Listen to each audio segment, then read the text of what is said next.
Motorcycle clubs get in the news for charity and good deeds a lot of times. And they should not be confused with outlaw gangs that violently assault and even kill people. But sometimes it can be hard to tell the difference. Tom Lydon of the Fox 9 Investigators is back now with a story that, Tom, seems to have a lot of these contradictions. There's a lot of contradictions. I think people, honestly, are going to have some very different reactions to this story. This is a story of a motorcycle club, yes. But more than that, it is the story of prosecutors and police trying to keep the peace, to smooth things over, to keep a lid on it. The only thing that got in the way was a victim who refused to stay quiet.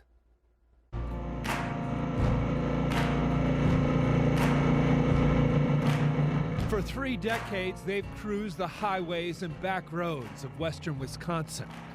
But don't call the Road Dogs Motorcycle Club a biker gang.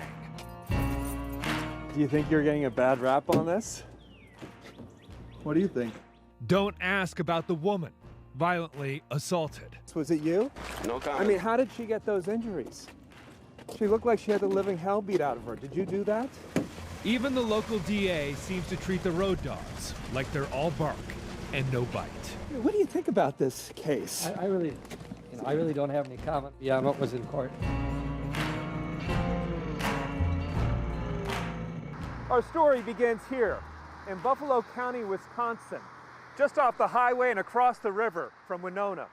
It was April 11th, 2015, and paramedics and sheriff would respond to a call of a woman right here along the side of the road.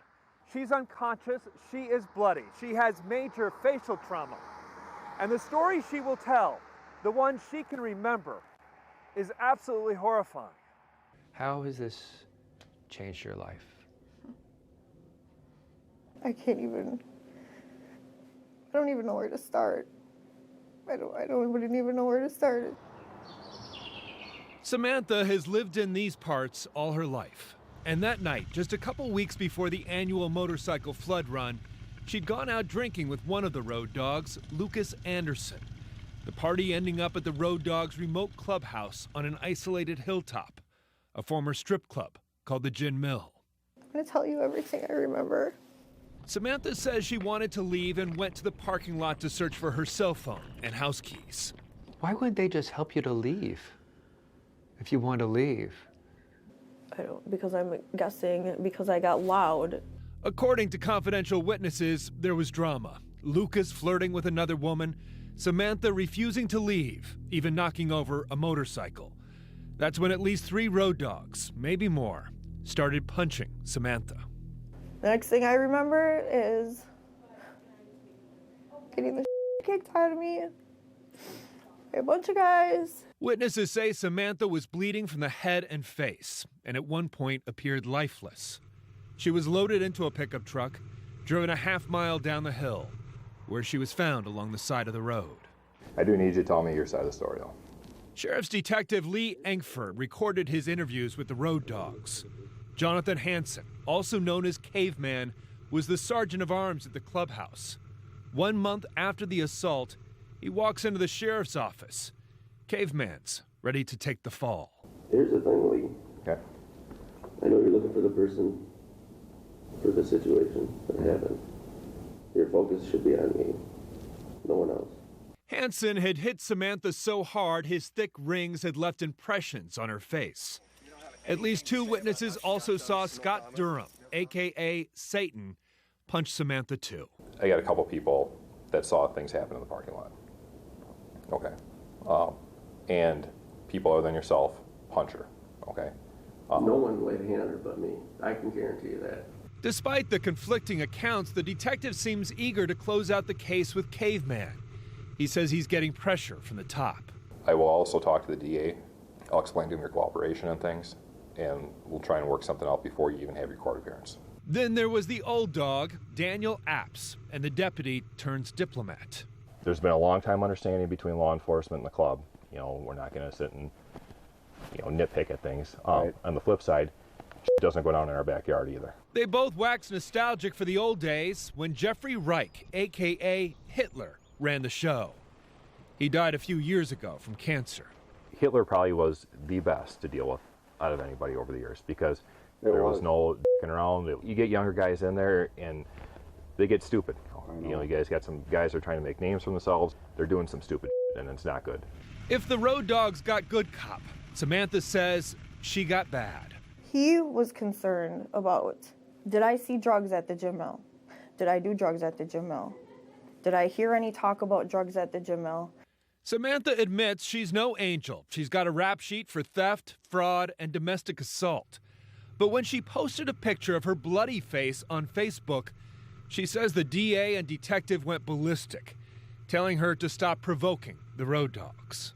And I talked to Sam and told her to knock the off too. And I'm asking for trouble because I'm making them mad. The district attorney has told you that? Yes.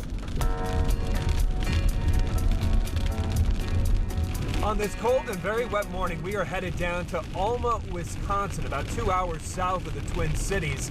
Jonathan Hansen, the last of the road dogs, will be sentenced this morning. We don't know how much time he's going to get or how many road dogs will show up to support him.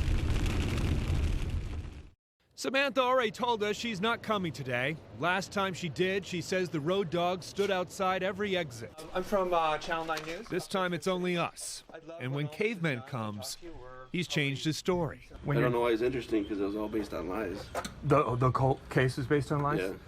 But you're pleading guilty, right? And you're being sentenced No today. contest, actually. Just No because, contest. Just because we each have a life and with kids and families, and you know, no one needs to be spending their time in prison for something they didn't do. So. Yeah. She got beat up pretty good. Well, we didn't touch her. You didn't touch her at all? No, I didn't. Inside the courtroom, Hansen is quickly back to lapdog. I'd first like to apologize to Samantha. I know she's not Hansen first went to prison when he was only 17. He's gone back for theft, forgery, and assault. But his record's been clean for the last decade. Your Honor, Mr. Hansen had taken sole responsibility for the injuries done to SH, and as we took that on face value. The deal Hansen gets is a good one. Battery charges that could have landed him back in prison for 10 years are dropped.